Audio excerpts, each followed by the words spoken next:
এবং আমরা যারা ভারতীয় এবং সনাতন আমরা 260টা দেহ চাই জিহাদে। 26টা মেরেছে হিন্দু বলে, আমরা 260টা দেহ চাইছি। কাশ্মীর হামলায় উত্তাল ভারত, বিজিবি নেতার চরম হুমকি। 26-এর বদলে চাই 260 মুসলিমের দেহ। কাশ্মীরের পহেলগামে ভয়াবহ সন্ত্রাসী হামলায় নিহত হয়েছেন অন্তত 26 জন। এই মর্মান্তিক ঘটনায় গোটা ভারত জুড়ে চলছে চরম উত্তেজনা। দেশটির সরকার ও হিন্দুত্ববাদী সংগঠনগুলো এই হামলার জন্য সরাসরি পাকিস্তানকে দায়ী করছে। এই ঘটনায় প্রতিক্রিয়ায় পশ্চিমবঙ্গের বিরোধী দলীয় নেতা এবং বিজেপির শীর্ষ নেতা শুভেন্দু অধিকারী বলেন, 26 জন মারা গেছে, আমরা চাই 260 জন মুসলিমের লাশ।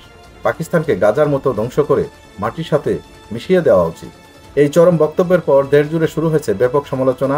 মানবাধিকার সংগঠনগুলো একে সাম্প্রদায়িক উস্কানি ও সহিংসতার প্রকাশ্য আহ্বান বলে উল্লেখ করেছে। ভারত সরকারের পদক্ষেপ। এই হামলার পরপরই পাকিস্তানের বিরুদ্ধে 5টি কঠোর পদক্ষেপ ঘোষণা করেছে ভারত সরকার। 1. সিন্ধু চুক্তি বাতিলের হুমকি।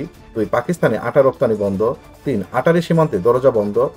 4. ভিসা প্রক্রিয়া স্থগিত। 5. কূটনীতিক চাপ সৃষ্টি।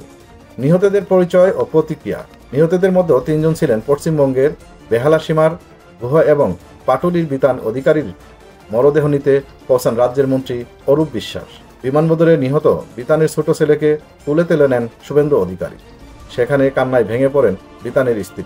শুভেন্দু অধিকারী তাকে আশ্বস্ত করে বলেন, এই হত্যাকাণ্ডের উপযুক্ত জবাব দেওয়া হবে। বিজেপি নেতারা দাবি করেছেন, এই হামলাটি হিন্দু পর্যটকদের টার্গেট করেই করা হয়েছে। অন্যদিকে বিরোধী পক্ষের কিছু নেতা এই ঘটনাকে বিজেপি সরকারের সাজানো নাটক বলেও সন্দেহ প্রকাশ করেছেন।